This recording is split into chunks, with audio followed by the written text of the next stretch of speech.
Gas prices just dropped again. This is not a rumor. It is not a prediction. It is happening right now at stations across the country. The national average is falling. It is falling faster than most analysts expected. And for the first time in years, sub-$3 gas this summer is not just a hope. It is a genuine possibility, backed by real data. Today we are going to look at exactly why this is happening. We are going to look at when it hits, and we are going to name the states that will feel it first and feel it most. Let us start with the proof. Crude oil is the engine behind everything at the pump. Right now, crude is soft. It is trading well below recent highs. The reasons are stacking up. Global demand is weaker than expected. China is not consuming at the pace the market forecast. Europe is slowing. Industrial output across major economies is pulling back. Less demand means less pressure on oil price. Less pressure means oil slide. And when oil slides, gas follows. That chain reaction is already in motion. OPEC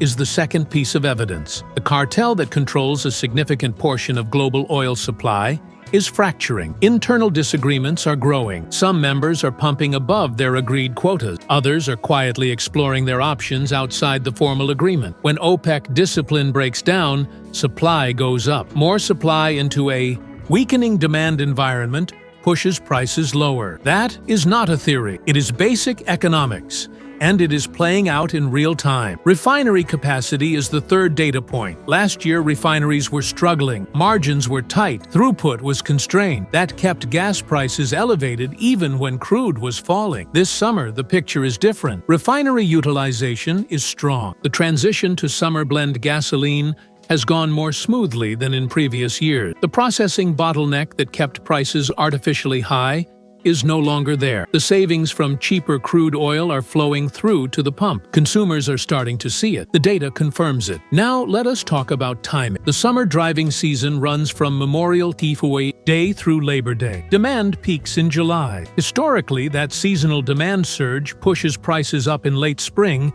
and keeps them elevated through summer. This year is different. Demand forecasts are being revised down. Americans are driving slightly less. Remote work has permanently reduced some commuting. Electric vehicles are taking a measurable slice of gasoline consumption in key markets. The seasonal price spike that normally arrives in April and May is smaller this year. That smaller spike means prices have more room to fall once summer demand peaks and begins to ease. The window for sub-$3 national average gas is most likely late summer. August and September are the months to watch most closely. Now for the best states.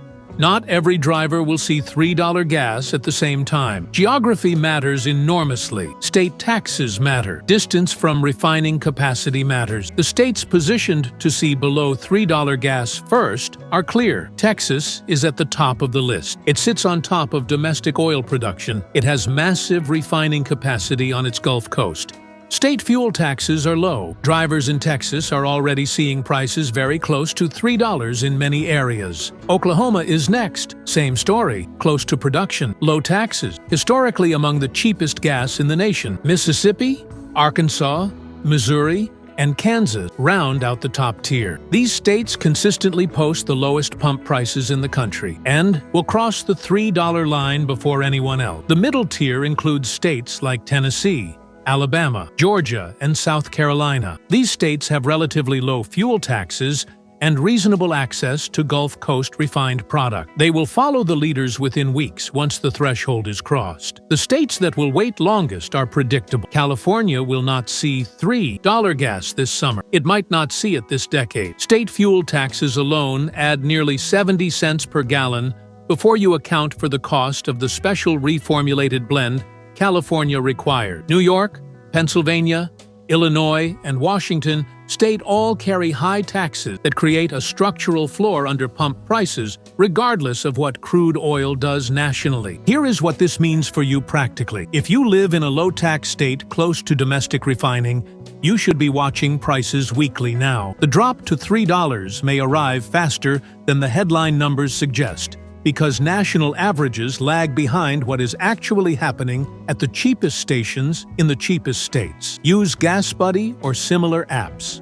Find the cheapest station in your area. You may already be closer to $3 than you think. If you live in a high-tax state, manage your expectations honestly. The good news is, that even if you never see $3 on a sign, your prices are still falling in absolute terms. Cheaper crude benefits everyone. The savings are just smaller and arrive later in states where taxes form a larger share of the final pump price. The direction of travel is the same everywhere. The destination just looks different depending on your zip code. Gas is getting cheaper. The data says so. The market says so. The only question left is exactly how low it goes and how long it stays there.